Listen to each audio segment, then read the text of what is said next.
bloody, miserable fight. I picked up a lot of souvenirs, which I've sent to you, an SS officer's dress sword, 2 Nazi flags, and a Luftwaffe lieutenant's decorations. Tell our son that Daddy sends him a big hug. Ernie Pyle's last column before going home. It will seem odd when the shooting stops and everything suddenly changes again. It will be odd to drive down an unknown road without that little knot of fear in your stomach. For some of us, the war has already gone on too long. Our feelings have been wrung and drained. They cringe from the effort of coming alive again. War has become a flat, black depression without highlights, a revulsion of the mind, and an exhaustion of the spirit.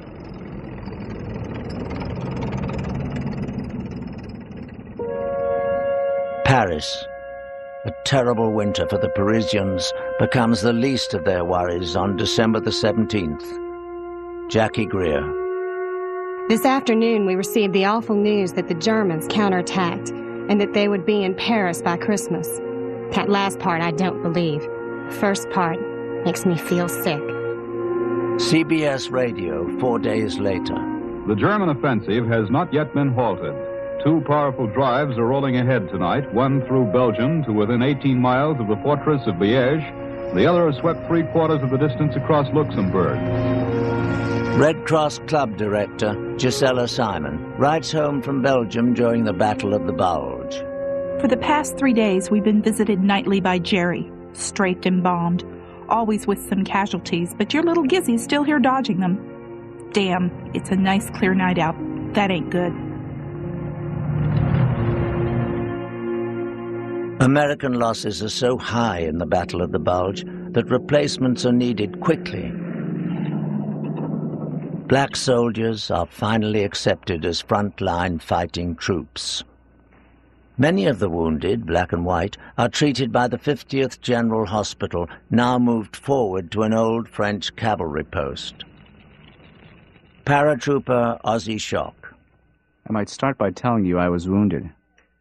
Today is the first time I've shaved in 23 days. And the first time I've had my trousers off. I've had them down, but never off. This winter war is hell, and then some.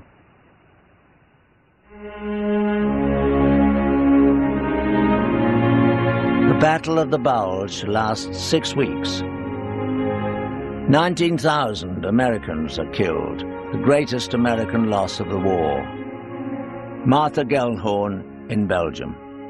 There were many dead and many wounded, but the Bulge was ironed out. This was not done fast or easily, and it was not done by those anonymous things, armies, divisions, regiments. It was done by men, one by one. Your men.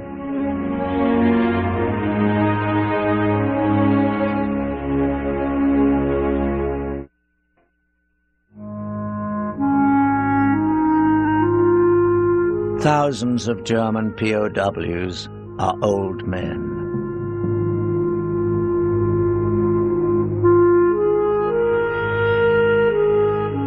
Thousands more are children. Hitler Youth, grown fit and fanatical, waiting for their moment. 19-year-old GI Bill Sleigter. Yesterday we had 10 kids in uniform. Couldn't have been over 12 to 14 years old. Doesn't seem that kids can do much harm, but put them behind a rifle or a machine gun, and they're sure to knock off 1 or 2 before they get hit. Berlin has again been the first to report the beginning of a new Russian offensive operation. This one, say the Germans, has been uncorked along a 40-mile front southwest of Budapest. Home movies taken by a German soldier show the Wehrmacht desperately trying to stop the relentless Soviet attack from the east, led by troops determined to avenge earlier German brutality. At Luft Stalag 3, liberated American POWs burn their prison. Private Murray Osborne writing to the GI newspaper Yank. The order the United States soldiers are to salute Nazi officer prisoners has left me bewildered. Can I forget that he's my mortal enemy? Can I forget that his uniform symbolizes all that is filthy and treacherous?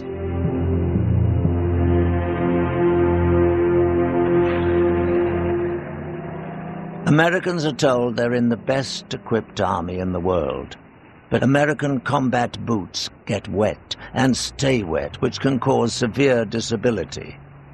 From Medicine in Action, trench foot. Trench foot ranks high in military importance.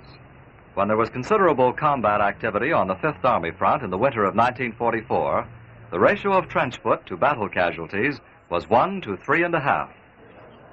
Because trench foot can be avoided by regularly massaging the feet, some commanding officers make catching it a court-martial offense, like a self-inflicted injury, ignoring the hazards of massaging your feet in a frontline foxhole. By January 1945, Eisenhower needs 82,000 new troops. He gets boys just out of school, who are often the first to be killed or captured. Training is an even bigger problem than equipment. From the Soldier's Handbook, issued to every new GI. The soldier who is careless in his appearance is probably careless in everything else. Dandruff, dust, or cigarette ashes give a bad impression. Keep a whisk broom for brushing your uniform. The approach of tanks may be suspected by the noise of their motors or by unusual columns of dust. If you get a chance to shoot at a tank, aim at the vision slots. One of your principal jobs in the field is marching. A small pebble carried in the mouth keeps it moist and reduces thirst. With so many replacements, American veterans suddenly find themselves fighting alongside strangers. Too many buddies gone home, gone to recover, gone forever.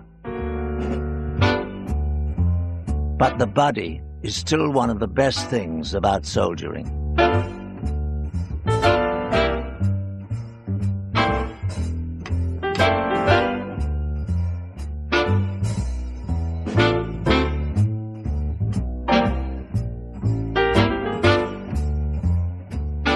Sir, your son was a very personal friend of mine.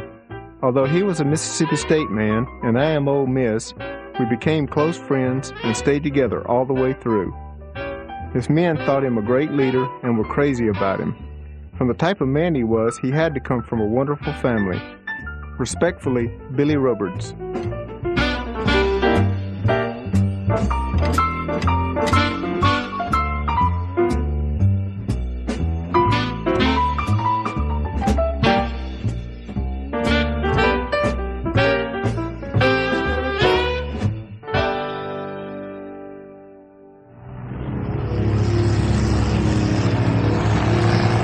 Thousands of wounded soldiers survived because of penicillin, first available in 1941. But penicillin isn't the only reason. Al Shop tells his family about the day he was hit. Our company medic was so kind and brave about it all that I don't think I'll ever forget him. He risked his life to get me out. We were in no man's land. He dressed my wounds, gave me water, and talked to me like a mother.